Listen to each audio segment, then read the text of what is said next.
Hi guys, welcome to Chicago Reacts. I'm Sonya the Thespian, and today we will be reacting to Balloon Boy, the untold story by internet historian. Balloon Boy. I'm ready to see this. I don't know what this is about to be about, but if you guys can like and subscribe to our channel, Chicago Reacts, we will love it because we have a lot of awesome videos on there. And definitely comment below on videos where you would like us to react because we love doing this. So please help yourself, comment. You know, we'll love it. But let's get into the video, shall we? Let's get this on.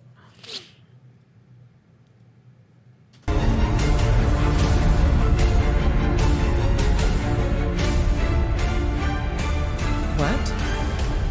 Unsolved mysteries. Good evening. I'm Mike Check. Really? And tonight on Unsolved Internet Mysteries. Balloon Boy. Here's the story you probably know. On October 15th, 2009, Falcon Heaney, 6 years old, hopped into a balloon and was carried off into the air. For 2 hours and 60 miles, he traveled across the vistas of Colorado, eventually landing just shy of Denver International Airport. But when they opened up the saucer, there was no boy. What? At first it was feared that Falcon had fallen along the way, and a manhunt started to find the boy's body. But after a couple of hours, Falcon wandered into the living room of the family home and confessed that he had been hiding in a box in the attic of the garage. So that was in that balloon. It was one of the biggest news stories and memes of the year. You sure?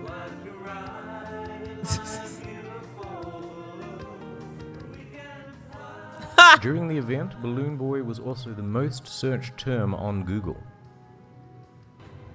But it was an expensive game of hide and seek. Up to 50 rescue workers were involved, including 2 military helicopters, police, the Colorado National Guard, the Federal Aviation Administration, ambulances, firefighters, and the balloon drifted so close to the airport that a bunch of flights had to be rerouted.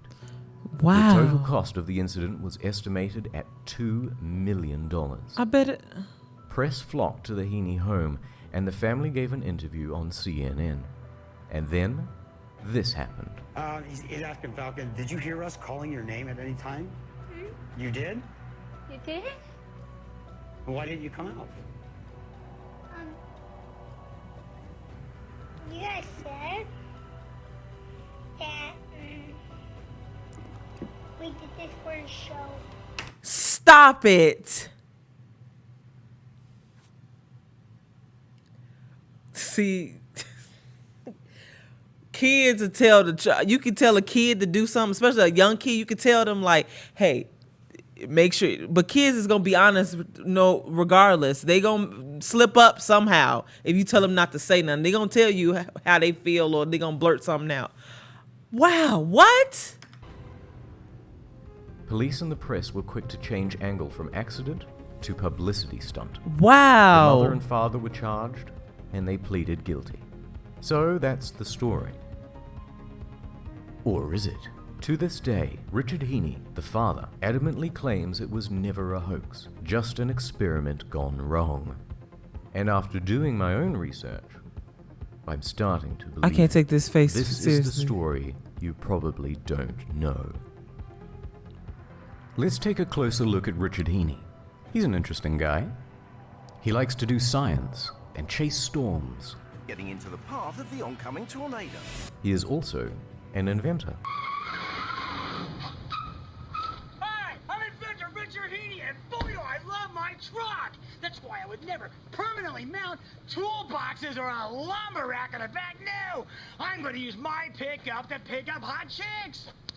Yes! Yes! Yes! Yes! Ah! Yeah! HeaneyDuty.com! He's obviously nuts and a bit of a human meme. I just invented perpetual motion. And what about the rest of the family? Youngest, Falcon, eldest, Bradford, his wife, Mayumi, originally from Japan, and middle child, Ryo. The family appeared on the hit reality TV show Wife Swap twice, and it was their behavior on the show that made the police and the press suspicious. Before we break down the case against Richard Heaney, I'm going to show you raw footage from the liftoff. Now, first thing, did you see it? Helium canisters. 3. They're big and they're expensive, and it's much more helium than they would need for a one-time hoax, but the right amount for ongoing experiments. This is a purpose-built structure for Richard's experiments. Seems elaborate for a hoax. A high voltage sticker, because Richard really was testing electronics on board. Hold on, Brad. Cut. Record. Yeah. This is a release cord, not a tether, by the way. One. Whoa! God. Okay. Are you here, Taylor? One of the loose tethers. Get up like a tether now! Now Richard gets mad, and it really doesn't feel like acting. Either he genuinely is losing his temper over the loss of his balloon, or he's deliberately making himself out to look like an asshole. Spider-Man! Get tethered out, Jesus!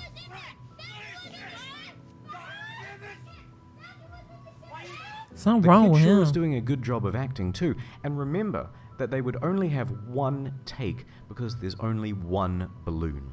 I told you to tie down tether. Oh, No, you know what it is? You never listen to what I say. No, the whole thing, gone. Shut up. oh, Where? A 4th canister. He was just here. No, he's in there. What? He's in there. So throw it. No, he's not.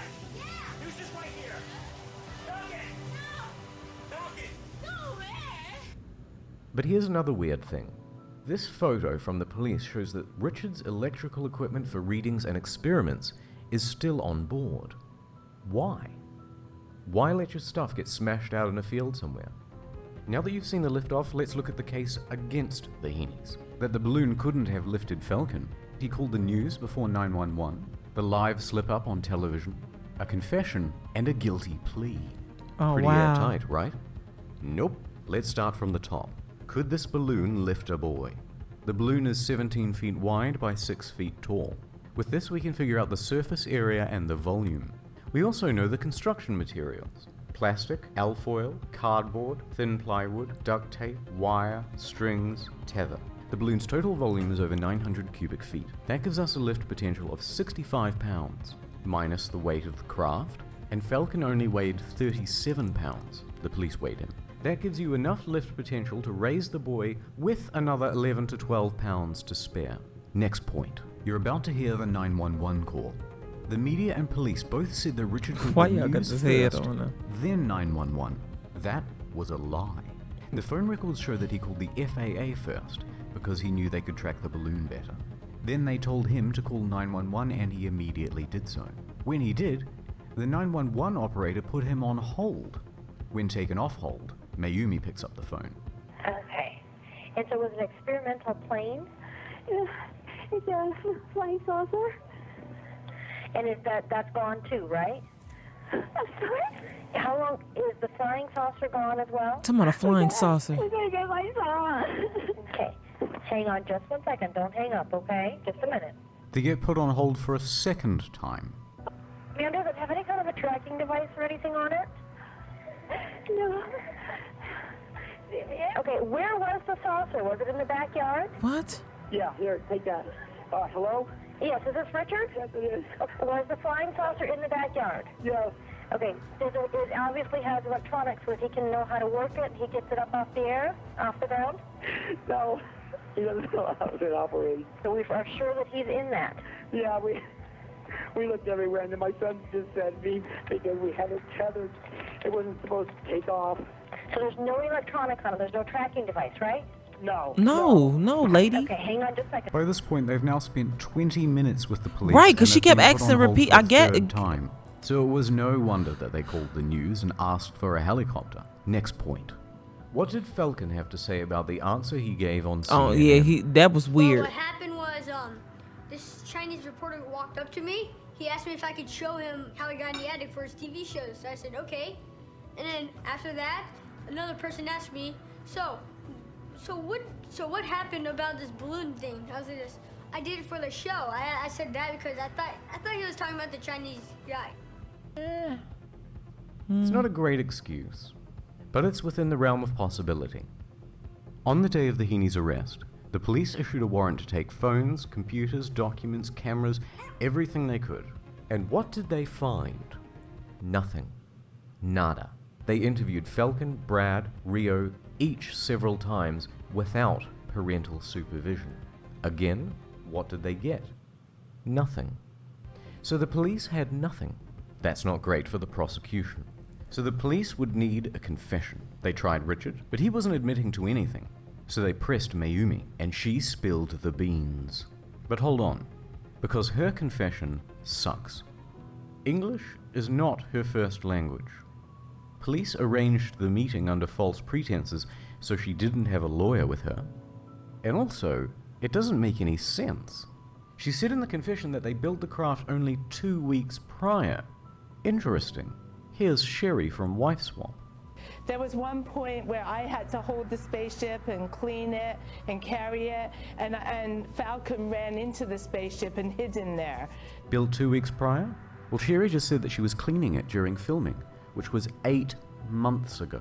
Are you suspicious of him, and if so, why? Knowing him, I couldn't imagine that he would tell the whole country that his son was up in a balloon. She also speaks about Falcon. What's Falcon like? Literally is the type of child that you would actually see that would go into the spaceship. So it wasn't surprising that maybe Richard might have thought he was in there.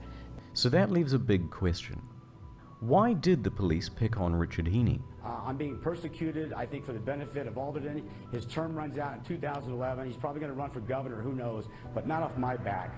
How dare Richard Heaney accuse an honest man like Sheriff Alderton of... Oh. Richard said that he was taking it to court. He would not plead guilty. He would not confess. So over the next month, the police applied pressure, bringing up topics such as Mayumi's citizenship status and federal charges. It was lose-lose for Richard. Potential felonies, the cost of court and lawyers, his wife could be deported. The story was #1 on Google, and the press had already decided it was a hoax, so any jury would be stacked against I him. do not remember this. Yeah, we know. Guilty or innocent, this plea was the only sensible choice he had. The Heaneys were handed a $36,000 fine and a short term in jail, and Richard would have to formally apologize in court before a judge and the police. I'm very, very sorry. And I want to apologize to, So he apologized, but he don't think he did anything wrong. all the rescue workers out there and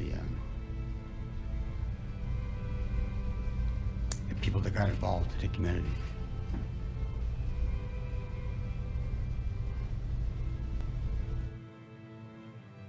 Lastly, despite poring over dozens of interviews over the span of 8 years, I have not been able to find one instance where Richard has been caught in a lie.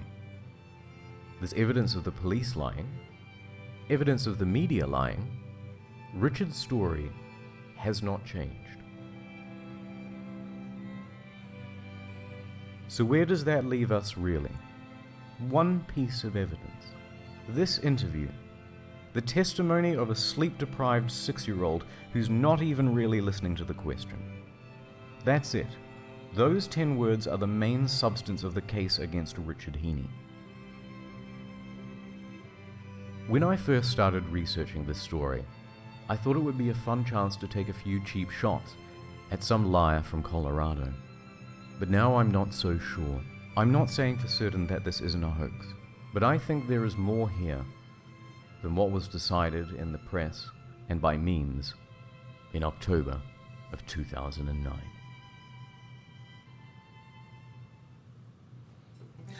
I'm inventor Richard Heaney. If you itch like a son of a twitch, then you need my latest invention, the patent-pending bear scratch. Check it out. Oh, man, this thing feels good. This thing's strong. Oh. Ah. See, I love this type of stuff, like the unsolved mysteries and stuff like that. Even though some of them make me upset because some of them are like still haven't been resolved yet.